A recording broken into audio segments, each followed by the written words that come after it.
মধ্যপ্রাচ্যে চলমান যুক্তরাষ্ট্র, ইসরায়েল, ইরান সংঘাতে জ্বালানি সংকট, বাজারে অস্থিরতা এবং সরবরাহ ব্যবস্থায় বিঘ্নের কারণে একদিকে সাধারণ মানুষ ও ব্যবসা প্রতিষ্ঠান চাপের মুখে পড়লেও অন্যদিকে কিছু বড় কোম্পানি ও খাত রেকর্ড মুনাফা অর্জন করেছে। বিশ্বের প্রায় 20% তেল ও গ্যাস পরিবাহিত হয় হরমুজ প্রণালী দিয়ে।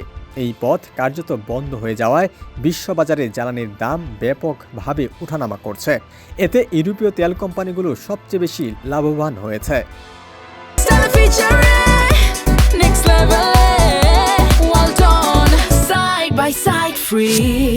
ইউরোপীয় তেল ও গ্যাস কোম্পানি বিপি প্রথম প্রান্তিকে $3.2 বিলিয়ন মুনাফা করেছে। শেল $6.92 বিলিয়ন এবং টোটাল এনার্জিস $5.4 বিলিয়ন মুনাফা করেছে। মার্কিন কোম্পানি এক্সোমোবিল ও শেভরন আয় কিছুটা কমলেও প্রত্যাশার চেয়ে ভালো আয় করেছে। যুদ্ধজনিত বাজার অস্থিরতা ব্যাংকিং খাতেও বড় প্রভাব ফেলেছে।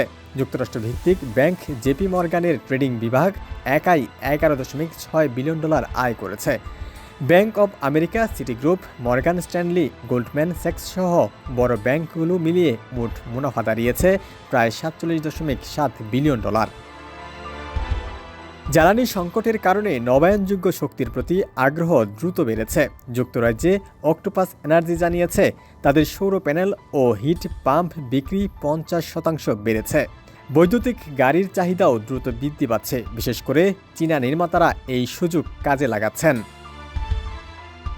বিশ্লেষকদের মতে এই যুদ্ধ বিশ্ব অর্থনীতিতে দীর্ঘমেয়াদে বড় পরিবর্তনের ইঙ্গিত দিচ্ছে, যেখানে অস্থিরতা কিছু খাতকে ক্ষতিগ্রস্ত করলেও অন্যদের জন্য সৃষ্টি করছে বিশাল লাভের সুযোগ। ডেস্ক রিপোর্ট, সমকাল।